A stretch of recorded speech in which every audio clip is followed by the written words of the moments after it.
Start చేసి. So ఇదండి మన ఆయిల్ ఎక్స్ట్రాక్ట్ చేసే మిషన్.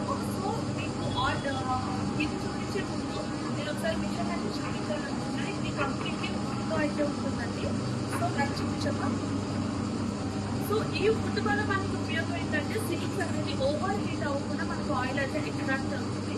సో ఓవర్ హీట్ తో కాకుండా నార్మల్గా ఎక్స్ట్రాక్ట్ అయ్యే ఆయిల్ మనకి మోర్ బెనిఫిట్స్ అయితే ఉంటాయండి.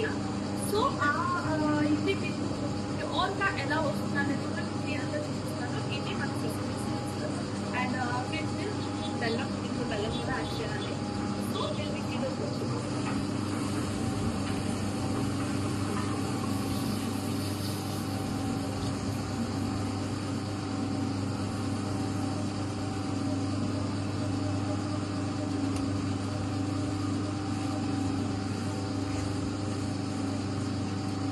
మనకి ఆయిల్ నాకు చూపించిన మనకి ఆయిల్ అనేది ప్రిపేర్ అవ్వడానికి అట్లీస్ట్ 30 minutes అయితే పడుతుంది. ఆఫ్టర్ 30 minutes మనకి ఆయిల్ అనేది ఎలా ఎక్స్ట్రాక్ట్ అవుతుంది అనేది మీకు మళ్ళీ వీడియోలో చూపిస్తాను.